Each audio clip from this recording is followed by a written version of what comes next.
예, 안녕하세요. 예, 한국문화재 7강 시작하겠습니다. 예, 오늘은 농경문 청동기라고 부르는 문화유산을 오늘 주제로 삼았습니다. 전체적으로 이제 7강, 8강이고요. 이제 다음 주에 이제 9강, 10강을 해서 이제 마무리를 하게 되는데 이 농경문 청동기는 그 국립박물관에 이제 그 청동기 고조선실에 딱 들어가면 바로 만날 수가 있습니다. 그래서 오늘은 이제 그 농경문 청동기 아주 작습니다. 이렇게 손톱만 작거든요. 왜냐하면 목에다 거는 거기 때문에. 그렇지만 그 안에는 너무나 많은 비밀들이 숨겨져 있습니다.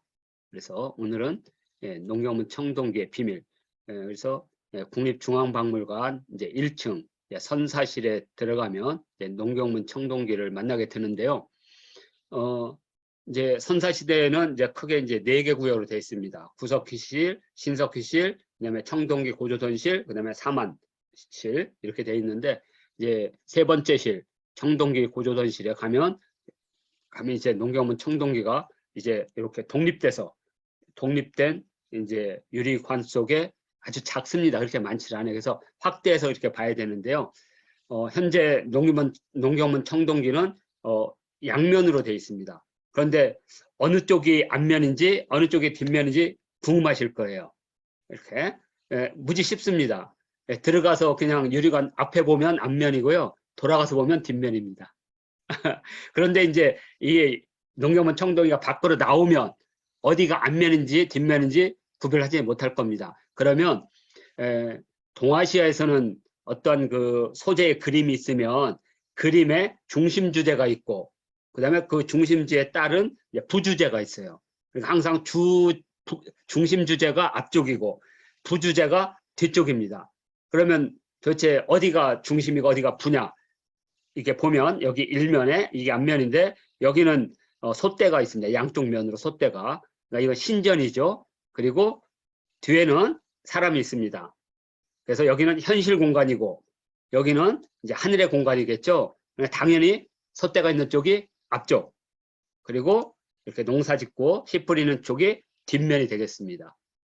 그렇게 보면 되고요. 자, 제가 지은 책에도 부분이 되어 있습니다. 그래서 거기는 고조선시대 유물로 농경 관련 제사에 사용된 도구, 너비가 약 12.8cm. 하지만 이곳에는 뭐 농기구라든지 인물이라든지 경작지, 솥대 등 다양한 모습들이 여기에 새겨져 있습니다. 자, 그러면 이제 보다시피 여기 보면 인물상이 있습니다. 그런데 이 인물은 선각이기 때문에 전체적으로 윤곽이 잘 보이질 않습니다. 그러나 이제 도대체 분명히 이건 이제 우리 조상님이니까 적어도 2000년 이전에 그러면 2000년 이전에 도대체 우리 한국인의 얼굴은 어떻게 생겼는가?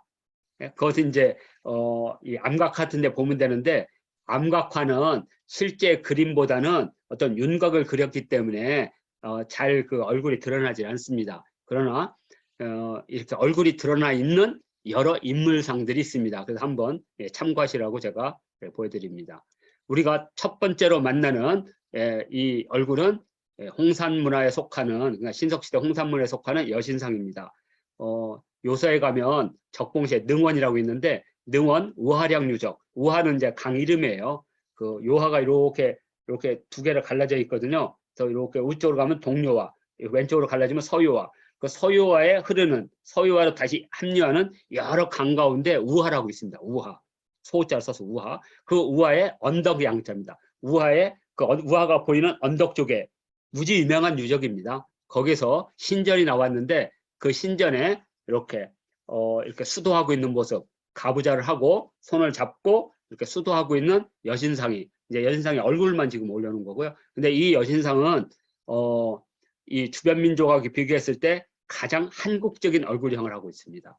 이런 형의 얼굴형이 가장 많이 나타나는 게 충청북도 괴산. 그래서 제가 괴산처녀라고 이렇게 얘기를 합니다. 예? 예. 그냥 괴산에서 흔히 만나는 그냥 얼굴형이에요. 얼굴형. 자, 그리고 이제 두 번째 만나는 인물은 같은 신석 시대인데 앞에 홍산문화의 유적은 약 BC 한 3,500년이니까 지금부터 5,500년 전에 이 지역에 산 얼굴입니다. 여성의 얼굴. 그런데 이 흥룡군은 요거보다도 한 1,500년에서 2,000년 앞서 있는 겁니다. 그러니까 BC 6,000년을 전후한 시기. 그런데 이 얼굴형도 그 우리로 말하면 뭐 충청남도 진천이나 서산, 아산에서 흔히 보는 대장간 아저씨들이에요. 옆하는 아저씨들 얼굴형이에요. 깜짝 놀란 얼굴형. 그냥 흔히 보는 얼굴형이에요. 이렇게. 그래서 이곳은 내몽골 자치구 흥룡구 유적이라고 해서 여기 이 홍산문화 우하량과 거리를 따지면 한 300km밖에 안 됩니다. 무지 가까운 곳에 있는 하나의 문화권입니다. 전체적으로 신석기 문화권. 그래서 전체로는 흥룡화 문화라고 하고요. 흥룡화 문화 중에 여러 유적지가 있는데 그 중에 이제 흥룡화는 그 마을 이름이고요. 그 마을의 뒷산에 계곡이 있거든요. 거기는 흥룡구입니다. 계곡구자예요, 이게. 그러니까 거의 같은 데가 있는 겁니다. 그런데 이제 흥룡화를 중심으로 하는 문화를 우리가 흥룡화 문화라고 합니다. 흥룡화 문화가 앞에 홍산 문화에 앞서 있는 문화가 되겠습니다. 그러니까 이 문화를 계승한 게 홍산 문화입니다. 그러니까 홍산 문화는 요 흥룡화 문화를 계승한 거예요. 다 빗살무늬 토기가 나오는. 자, 그런데 이 사람의 공통점도 뭐냐? 손을 이렇게 잡고 있다는 거죠. 제가 이걸 특별히 한 이유가. 그리고 요 홍산 문화의 이 여신도 이렇게 하고 있다는 거죠. 이렇게. 요게 이 만주 지역에 우리 조상으로 추정되는 얼굴형을 가진 인물의 손모양입니다. 공통되게. 자, 얼굴이 무지하게 닮았다는 걸 알 수가 있고요. 세 번째 인물은 중국의 요양이니까 심양 바로 밑에가 요양입니다. 심양 바로 밑에가 예전에는 고구려 때는 여기가 요동성이 있던 곳입니다. 거기에 고조선의 인물로. 근데 이 고조선 인물의 특징이 이 볼이 이렇게 턱 튀어나왔고 코가 나와가지고 오늘날 뭐 이렇게 함경북도나 평안도에서 흔히 나타나는 얼굴형들입니다. 이렇게 여기가 만주족들이 이런 얼굴형을 많이 하고 있어요. 몽골이나 만주족들이 광대뼈가 좀 나온. 그런데 이것은 재밌는 것은 대량 생산을 하기 위한 거푸집에서 나왔다는 거죠. 그럼 이게 도대체 뭐냐 이거죠. 아마 이렇게 두 가지 설이 있습니다. 하나는 신전의 신전의 그 건물 같은 데다가 이렇게 쭉 매달아 놓는 거 있거나 아니면 샤만들이 이렇게 목에다 거는 이렇게 아마 그런 용도로 대량 생산했던. 그래서 이것은 활석 거푸집이라고 해서 중국은 이제 진흙으로 거푸집을 만들고 우리는 이렇게 돌 같은 활석을 써요. 그러니까 다른 거예요. 그러니까 가장 고조선에 맞는 거푸집의 한국적인 얼굴을 하고 있는 이 인물. 지금부터 적어도 3,000년 전에 누군가의 조상이 되는 얼굴형이 되겠죠. 이렇게. 자, 요게 바로 그 유명한 타완촌 유적의 고조선 인물상이고요. 많은 사람들이 우리 고조선에 이런 인물이 있었을까?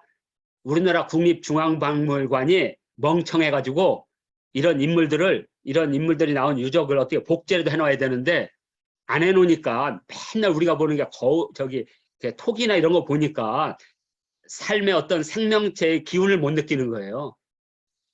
아니 그 유물을 남긴 인물이 있어야 될 거예요. 사람이. 그러면 이런 것들을 갖다가 복제라도 이거 중국 거니까 복제라도 해놓으면 얼마나 좋겠어요. 3,000년, 5,000년 전에 이 땅에 살았던 사람들의 얼굴 모습이 이렇구나 하면서 자기와 비교도 할 수 있잖아요.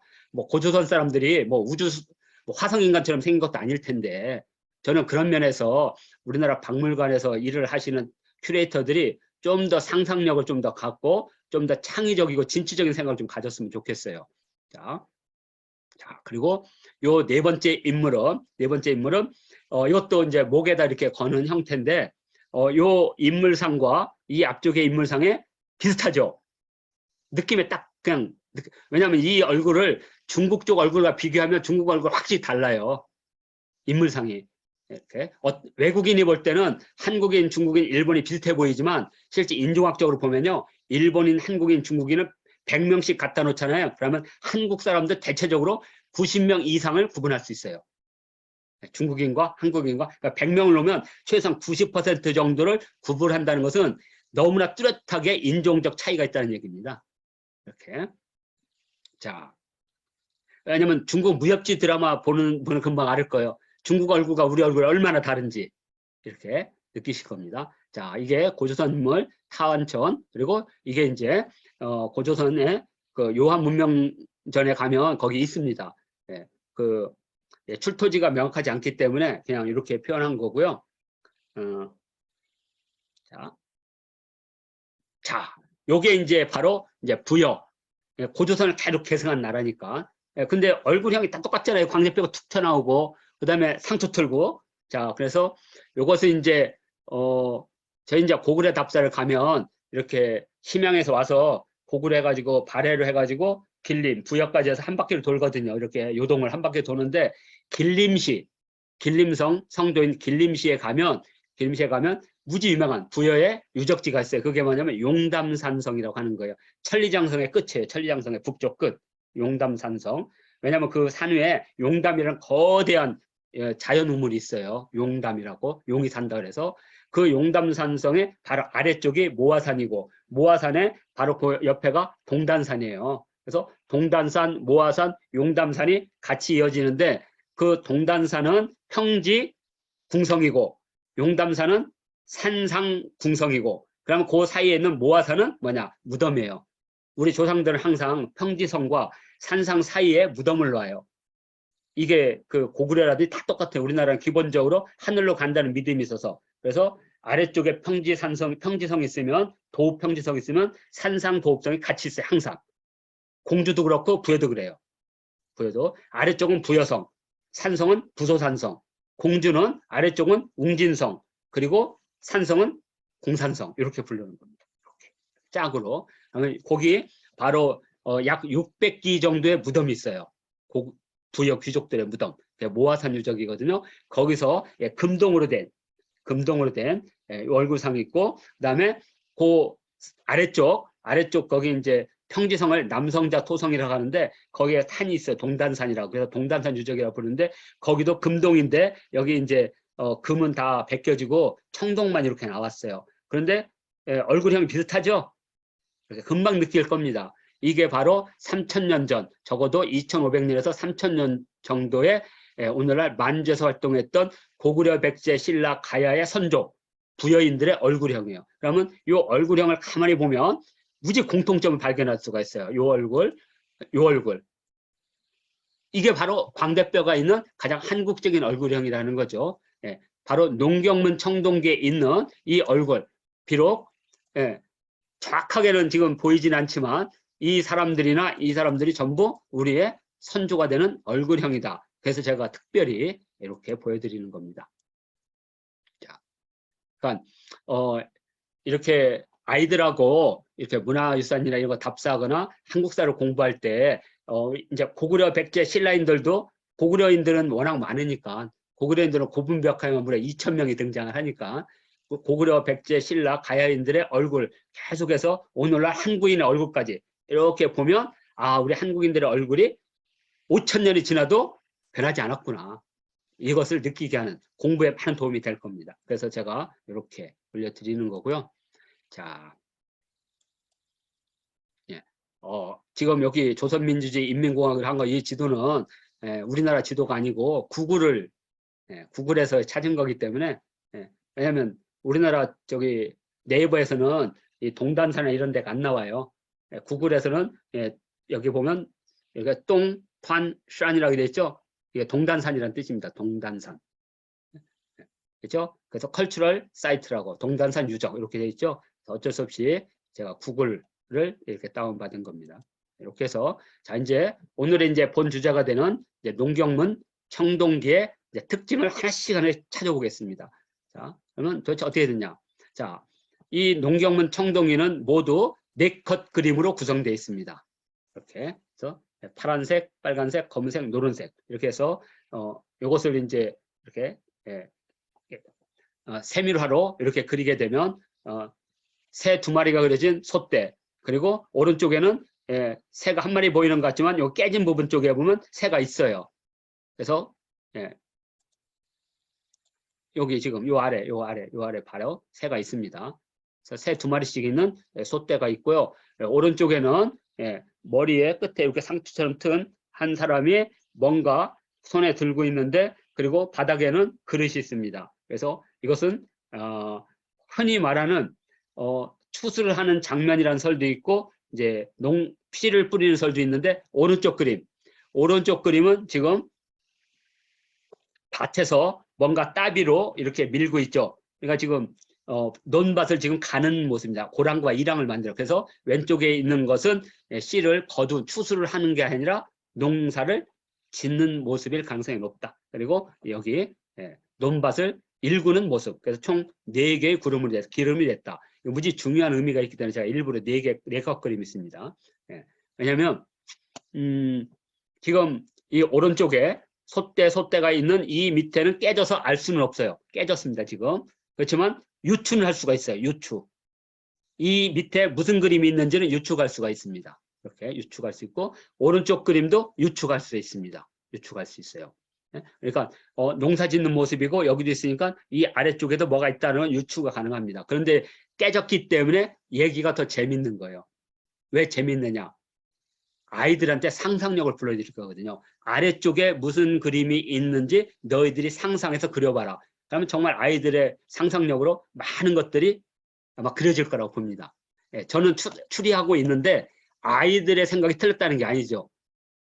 제가 맞았다는 게 아니고 저는 그렇게 추리를 하는데 또 아이들의 눈으로 생각할 수 있거든요. 하여튼 4개의 그림으로 이게 가장 중요한 거고요. 두 번째가 상단에 6개의 구멍이 있습니다. 구멍이 나 있어요. 6개의 흉혈공이라고 합니다. 흉혈공, 옆으로 흉혈공. 자, 그리고 이제 3번째 특징이 있습니다. 자, 양쪽에 첨각이 있습니다. 이제 좌우 2개의 뿔이 있는데 양각이 있는데 그 양각 자체가 지금 첨각입니다. 첨각. 이런 형태의 첨각이 있는 것은 중국에는 나타나지 않는 것들이에요. 중국의 그릇이나 우리나라 그릇에서는 이게 뿔이 있습니다. 그러니까 이게 단순하게 손잡이일 것 같지만 실제로는 투구 모양의 우리나라에는 투구에 다 이렇게 뿔이 있어요. 특별히 이렇게. 그러니까 이것은 우리나라 그릇이나 여러 청동기 그릇이 있거든요. 뭐 방패도 있고 청동기 방패 여기도 공통 나타나는 겁니다. 그러니까 이거 특별한 의미가 있는 거죠. 근데 이 의미를 정확하게 어떤 상징인지는 답이 없어요. 다만 추리할 뿐입니다. 자, 일단 좌우에 양각이 있다. 자, 그러면 6개의 흉혈공, 그다음에 그다음에 이제 4번째 솥대와 새가 있다는 거죠. 솥대와 새.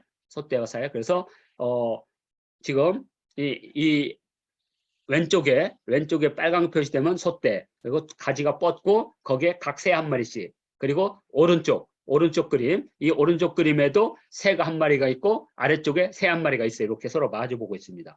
지금 새 4마리가 있는 겁니다. 현재 쌍으로. 그러니까 이건 뭐 금방 알 수가 있죠. 암수로 그렸다는 금방 알 수가 있습니다. 암수. 그리고 여자도 남자도 이렇게 여자 남자 이렇게. 그러니까 여기도 남자 2명이니까 당연히 여기도 여자가 2명일 가능성이 높은 거죠.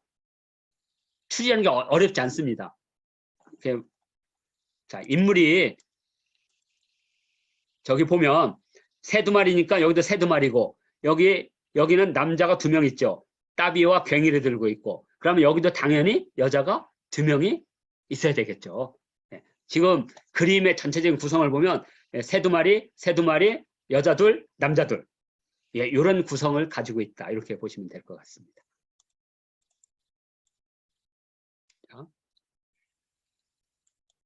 자, 그리고 이제 여성은 수학 또는 씨 뿌리는 모습인데 현재는 씨 뿌리는 모습이다. 이렇게 볼 수가 있고요. 자, 여성이 이렇게 그려져 있습니다.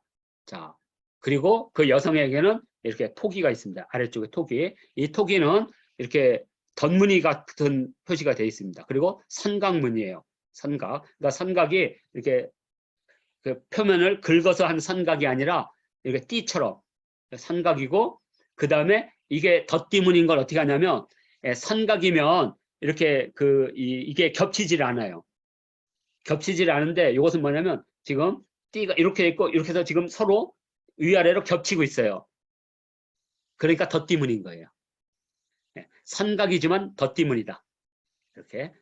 그러니까 우리가 아이들이 관찰력이 있나 없나를 이렇게 보려면 요게 이제 우리가 돗자리나 이런 무늬들이죠. 정확하게 돗자리 이렇게 근데 손과 손이 이렇게 다 이렇게 돼 있는 거죠. 이렇게 그죠? 격자가 다 이렇게 돼 있습니다. 아주 특별한 거죠. 이런 이제 관찰력을 가지라는 겁니다. 관찰력을. 자, 그리고 이제 여기에는 없지만 지금 이렇게 청동에 이렇게 바깥에 이렇게 선각을 쭉쭉쭉 그은 것은 왜 이렇게 바깥을 이렇게 표시하고 경계를 표시하는 겁니다. 이렇게 경계를 표시하는. 이건 그렇게 돼 있고. 자, 그다음에 남자는 지금 2명이 있는데 위쪽에는 따비를 들고 있고 아래쪽은 괭이를 들고 있습니다. 이렇게. 그래서 남성은 지금 위에 바꿔야 되는 안 바꾼 거니까 나중에 바꾸겠습니다. 지금 이랑과 고랑을 만드는 모습입니다. 이랑과 고랑을 만드는 모습이죠. 자, 그러면 여기 자, 그러면 이제 여기 요 논밭이 바로 이랑과 고랑. 그래서 우리가 보통 이랑 농사라고 합니다. 그러니까 그 전까지는 파종을 이렇게 씨를 뿌리던 파종에서 좀 더 지나면 이렇게 구멍을 파서 하는 구멍 농사가 시작돼요. 그 다음에 바로 이제 이랑 농사를 짓는데 이랑 농사나 고랑 농사를 짓는다는 것은 묘목을 다른 데서 키워가지고 어느 정도 키운 후에 이쪽으로 옮긴다는 뜻입니다. 그러니까 이양법이 있다는 얘기입니다. 이렇게. 왜냐하면 이렇게 뭐 고추라든지 뭐 이런 것들 고추가 그때 안 왔네. 죄송합니다. 그러니까 뭐 아욱이니 이런 것들을 그냥 이렇게 논밭을 넓게 해가지고 뿌리게 되면 이 대가 약해져 가지고 바람 불면 다 떨어져요. 그래서 다른 데 키워가지고 단단하게 하면 뿌리를 어느 정도 단단하게 하면 흙까지 해가지고 이렇게 심는 이게 바로 이랑과 고랑 농사고 이렇게 되면 통풍도 잘 되고 아래쪽에 있는 거름들을 올렸기 때문에 이게 잘 자라요. 묘목이. 그리고 비가 와도 고이지 않아서 썩지 않습니다. 적당하게. 그래서 이것을 이랑과 고랑 농사다. 이렇게 됐고. 자, 지금 이제 농기구는 지금 현재 2사람이 하고 있는데 지금 제일 앞쪽에 있는 사람은 따비를 들고 있습니다. 따비. 나중에 이제 따비가 발전해서 이제 쟁기가 되는 거니까요. 따비. 그다음에 오른쪽에 있는 사람은 뭘 들었어요. 그래서 이것은 괭이가 아닐까 이렇게 보고 있습니다.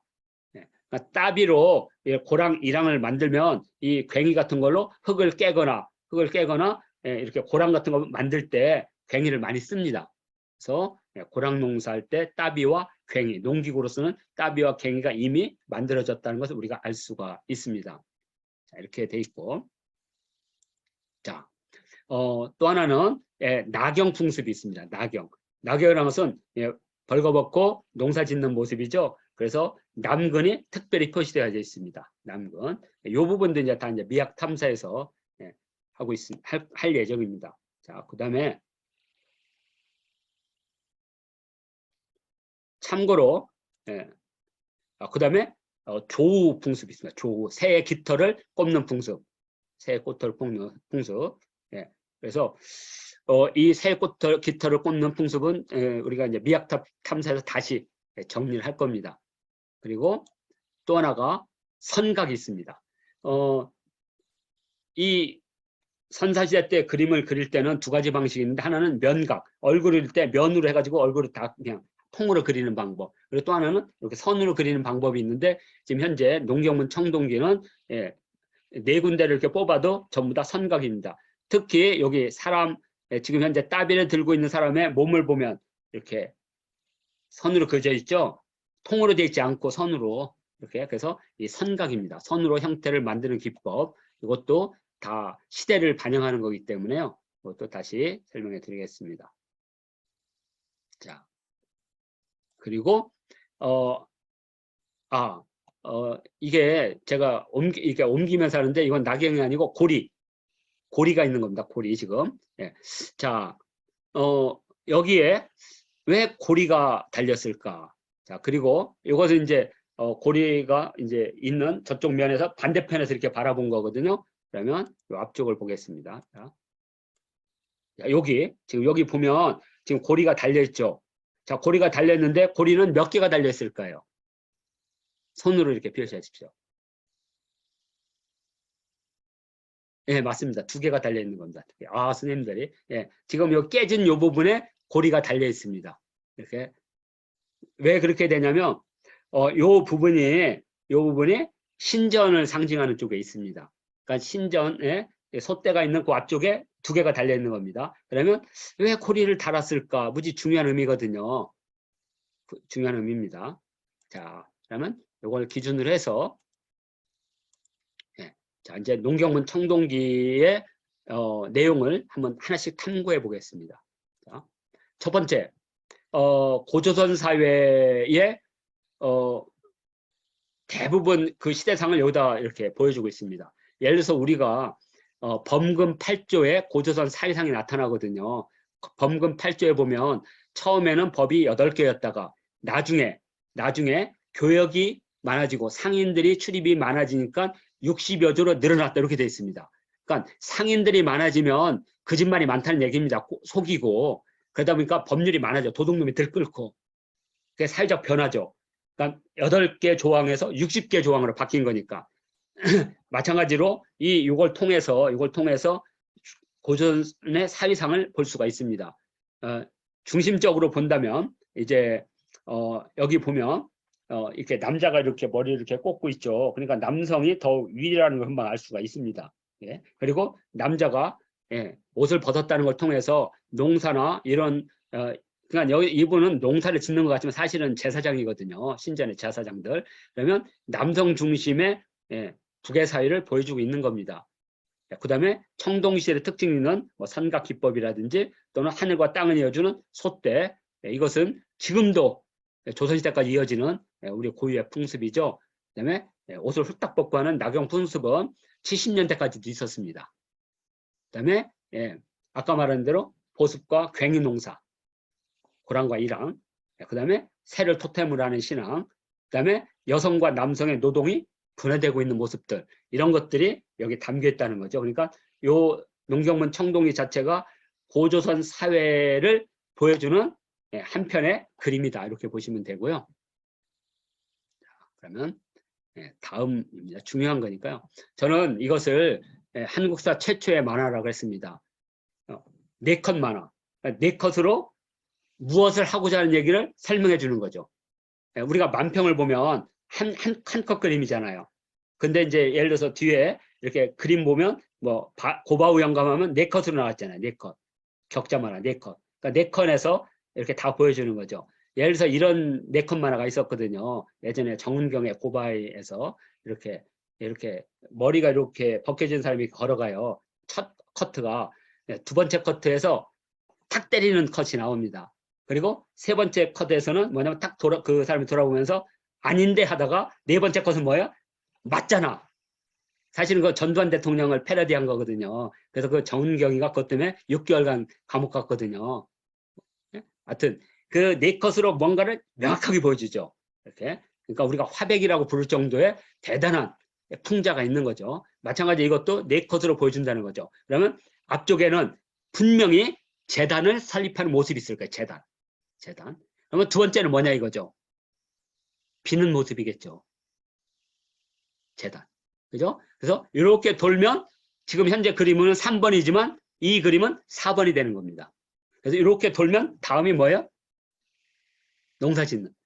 남자가 지금 씨를 뿌리고 뭐 하는 거. 그래서 이게 네 번째 컷으로 가기 때문에 혹시 수학이 아닐까라고 하는데 사실은 이게 그러니까 우리가 이제 그림으로 볼 때는 앞뒤로 하니까 여기가 3번이 되잖아요. 근데 실제로 4번인 거예요. 이렇게 돌아가면서 이렇게. 이해가 되시죠? 이렇게 돌아가면서 이게 3번이 되는 겁니다. 왜냐하면 2번의 뒤쪽이니까 이게 3번. 그래서 4번이 3번이 되면 논밭을 이렇게 뿌리죠. 그러면 4번이 이제 농사를 짓습니다. 그러면 중요한 것은 밑에 과연 그림이 있느냐 없느냐. 만약에 있다면 8폭 그림이 되겠죠. 지금 현재 추수하는 모습이 없으니까. 그죠? 그러면 다시 밑에 가면 5번이 있겠죠. 요 1번의 밑에 5번. 그럼 거기는 아마 분명히 이렇게 그 뭐지? 농사를 막 짓는 모습이 있을 거예요. 씨를 뿌렸으니까 농사. 그러면 6번은 추수하는 장면이 있을 거예요. 추수하는 장면. 그러면 7번은 사람들이 그 재물을 바치고 춤추고 한 노래하는 모습.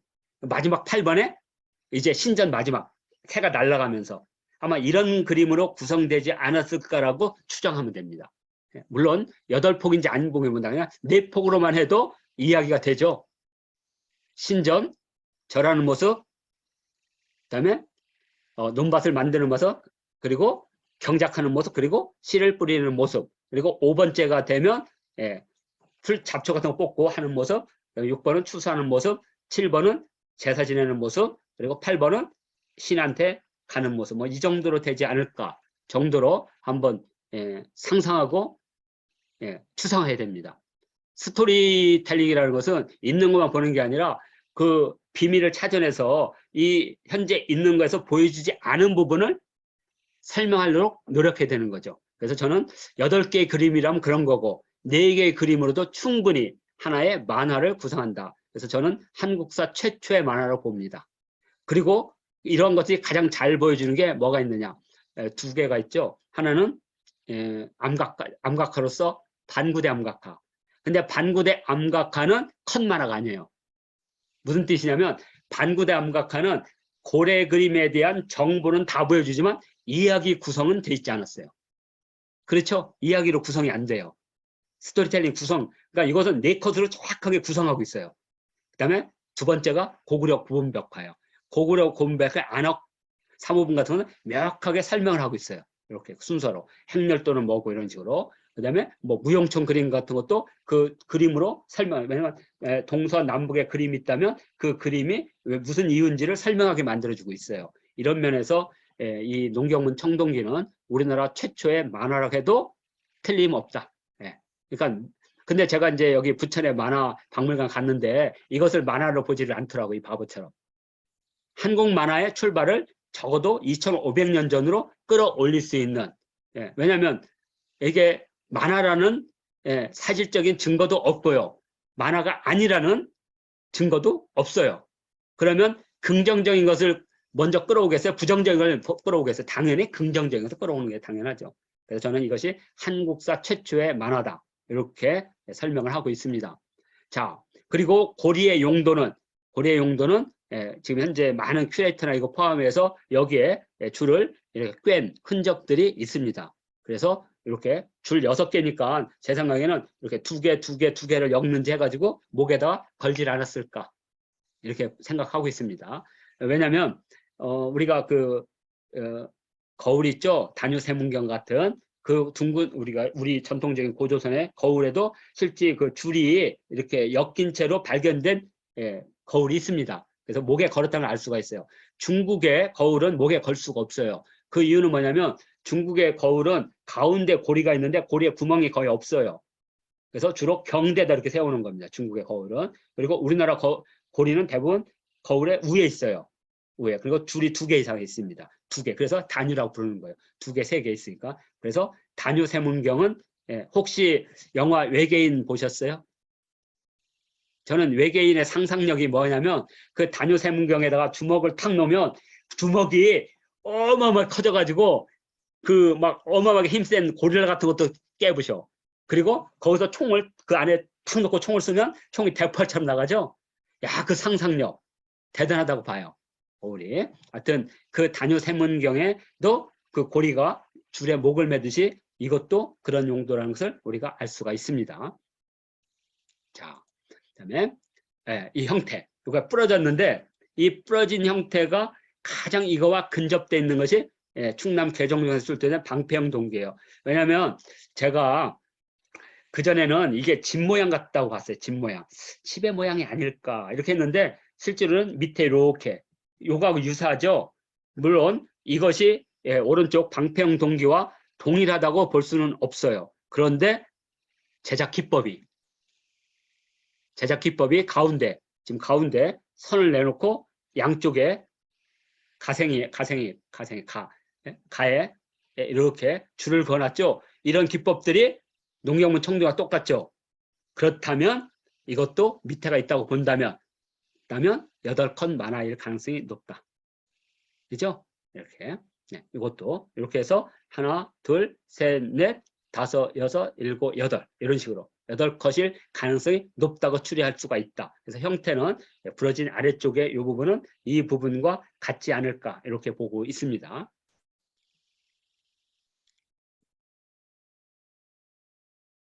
자, 다음에 좌우 양각. 이 양각은 도대체 뭘까? 이것은 여러 가지 설이 있습니다. 근데 이게 이제 우리나라 사만 시대, 그러니까 고구려 백제 신라가 바로 오기 전에 이런 형태의 뿔이 달린 이것을 우리는 투구 모양의 손잡이라고 그래요. 실질적으로. 우리나라 투구는 다 여기 뿔이 있거든요. 이렇게 또 나중에 이제 삼국시대 고려시대 되면 이 뿔이 이렇게 올라 있죠. 그래서 우리가 고려시대 사극 같은 데 보면 투구에 이렇게 뿔이 나 있죠. 한국 투구의 특징이거든요. 한국 특징. 그다음에 한국 투구의 특징은 꼭대기에 고리가 달려 있습니다. 그 이유는 뭘까요? 북방민족이기 때문이죠. 북방민족은 대부분 말에다가 다 매달고 가요. 투구부터 솥단지, 냄비 다. 그러기 위해서는 반드시 뭐가 있어야 되냐? 고리가 있어요. 고리. 예. 그러니까 말을 타고 가면 따그당 따그당 따그당 하면서 그거 타고 가는 겁니다. 그래서 가장 한국적인 거라면 말은 뿔이 없잖아요. 그러면 가장 신성한 이때 소는 뭐냐? 저는 이 소를 활로 보고 있어요. 활의 양쪽. 소의 뿔이지만 이게 활의 양쪽을 표현한다. 그러니까 뭐냐? 이 활은 이 활에 빨간색을 칠하면 귀신을 잡는 벽사의 기능을 갖고 있거든요. 그래서 많은 사람들이 이게 소의 뿔이 소의 얼굴로 해가지고 귀신을 쫓는다 하는데 그게 아니고 소의 뿔로 만든 예전에는 이거 소의 뿔.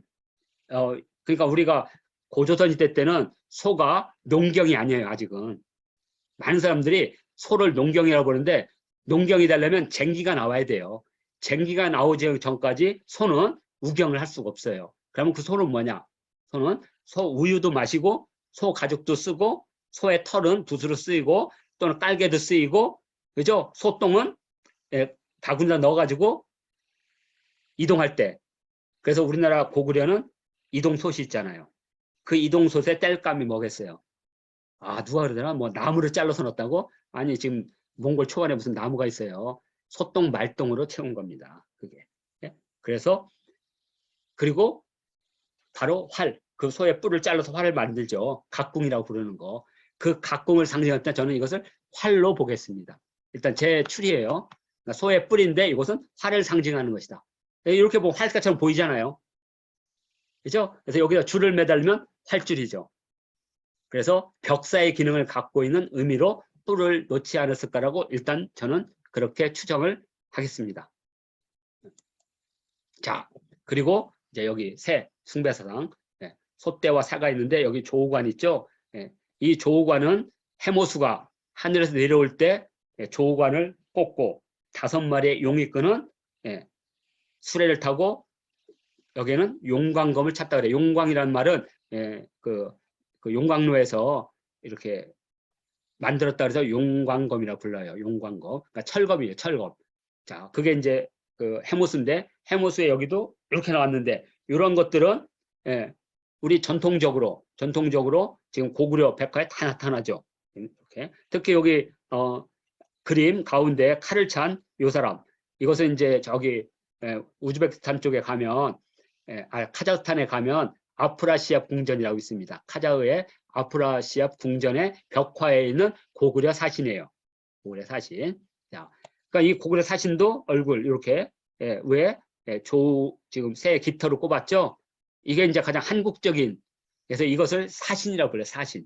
하늘과 땅을 이어주는 사신들은 반드시 새를 상징하는 요게. 왜냐하면 새가 하늘과 땅을 이어주는 메신저이기 때문에. 그래서 이것은 우리 부여 고구려로 이어진다는 거죠. 그러니까 고조선 부여 고구려로 바로 이러한 그 조우풍습, 조우관 풍습이 그대로 이어지는 것을 우리가 확인할 수가 있고요. 자, 그리고 낙영풍습, 농사와 생산의 풍요를 기원하는 거죠. 지금 현재 반구대 암각화에 보면 사실 이 암각화에는 여러 가지 이야기를 해줍니다. 자, 아래쪽에 지금 훌라당 벗은 낙영의 모습이 보이죠? 훌라당 벗은 모습이. 자, 그래서 이 훌라당 벗은 모습이 반구대 암각화에도 그대로 나타나고 있습니다. 나타나 있고 또 하나는 이렇게 뿔피리를 불고 있어요. 뿔피리를. 이것은 고래를 부르는 소리예요. 그러니까 무슨 소리인지 모르겠지만 이런 소리를 불렀을까? 뿌, 뿌 이러면 고래가 속아가지고 자기를 부르는 거라고 오는 거죠. 그러면 이제 그때 이제 고래를 사냥하는 거죠. 그리고 그 여기 쭉 보면 마지막에 보면 무당이 지금 손과 발을 쫙 뻗고 있죠. 이것은 뭐냐면 선사인들은 가장 그 높은 숫자가 20이에요. 20. 손으로 10, 발로 10. 그래서 그 중남미 인디언들은 그래서 20진법을 쓰고 있고요. 우리나라도 20진법을 쓰고 있습니다. 왜냐하면 단군신화에 나오거든요. 마늘 20쪽 줬다고 했잖아요. 100일 동안 햇볕을 보지 말고 쑥 한 무더기와 마늘 20쪽. 근데 쑥 1주가 20대거든요. 그러니까 20이라는 게 고대인들이 수로 상상할 수 있는 숫자예요. 손 10개, 발 10개. 정확하게 드러나 있습니다. 이렇게 암각하에. 자, 하여튼 나경, 홀라당 벗음으로써 그런 하늘로부터 내려오는 기운이 땅에까지 퍼지라고. 그러면 이렇게 나경을 하면 그 흙 있죠. 흙을 가져와서 자기 논밭에 뿌려요. 또 이렇게 이러면서 모은 마을이 이제 최초에 나경을 했던 그 밭의 기운을 다 나눠 갖는 것. 이런 비슷한 풍습 중에 하나가 이제 선농단에서 임금이 논밭을 갈죠.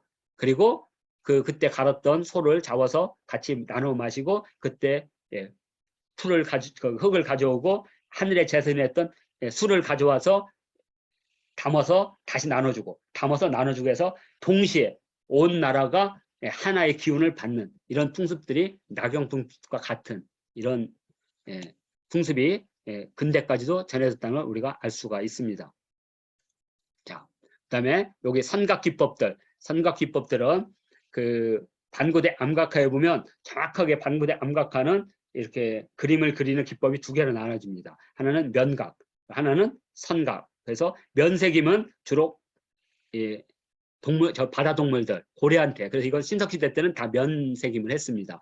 그러나 이제 청동기 시대로 오면 다 선색임을 합니다. 선색임. 그래서 이 농경문 청동기가 바로 청동기 시대라는 것을 우리가 이걸 통해서 알 수가 있는 겁니다. 이렇게. 자, 그리고 또 하나의 이야기가 있습니다. 자, 여기 지금 자, 빠져 있는데, 자, 여기 앞쪽으로 가겠습니다. 이렇게. 요거 고리. 제가 이거 고리를 왜 빠뜨렸는지 모르겠습니다. 자, 이렇게 하다가 지금 미처 못한 것들이 있으니까요. 이 고리는 무엇일까요? 이 고리의 쓰임새. 왜냐하면 이 고리가 위에 있다면 이렇게 뭘 걸기 위해서 했다는 걸 알 수 있죠. 이 고리가 있다면 어떤 신전의 벽에다 건다는 걸 알 수가 있습니다. 근데 이것은 신전의 벽에 거는 용도가 아니라 사제의 목에다 거는 거는 알 수 있어요. 그러면 이 고리는 벽에 거는 용도는 아닌 거예요. 그러면 어떤 용도냐 이거죠. 이제 다 파셔도 됩니다.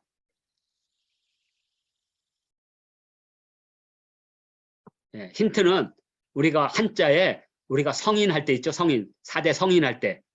그 성자가 우리가 이제 뭐 이렇게 성왕이라고 하잖아요. 성스러운 왕을 성왕. 그 성왕의 성자는 샤먼을 뜻하는 글자라는 겁니다. 샤먼. 근데 거기에 귀자와 입구자가 있어요. 귀와 입. 그러면 귀와 입의 공통점이 뭐냐? 귀와 입의 공통점. 소리죠. 소리. 그러니까 이것은 뭐예요? 울리는 거죠. 소리가. 딸랑딸랑딸랑. 그래서 하늘과 땅을 이어주는 소리라는 것을 표시하지 않았을까. 두 개가 있는 거죠. 두 개가 항상. 그래서 하나는 하늘로 올라가는 소리, 하나는 하늘에서 우리한테 주는 소리. 이렇게도 표현할 수가 있는 거죠. 고대는 다 그렇게 했습니다. 이렇게. 그래서 우리가 성이라고 할 때 성자가 귀자다가 이렇게 입구자로 있는 겁니다. 하늘의 소리를 듣고 하늘의 소리를 사람들한테 알려주고 또는 하늘의 사람들의 소망을 들어서 하늘한테 입으로. 그게 바로 성인이에요. 성인은 샤먼의 제사장인 거죠. 샤먼, 무당이죠. 뭐 우리가 공자님, 맹자님, 뭐 소크라테스, 예수님 다 4대 성인이라고 하죠. 근데 고대에서 성인은 그런 특별한 권능을 가진 샤먼을 뜻한 글자였습니다. 이것이 지금 농경문 청동기에 나타나죠. 그러니까 농경문 청동기는 명확하게 이 그림 속에 있는 것을 행하는 이 그림 속에 있는 것을 행하는 샤먼의 신기란 걸 금방 알 수가 있습니다. 이렇게 되면 전체적으로 농경문 청동기에 대한 이제 스토리텔링이 이렇게 해서 완성이 되게 됩니다. 이렇게 해서 지금이 좀 빠른데요. 46분 정도 됐는데 제 1교시를 일단 이것으로 마치도록 하겠습니다.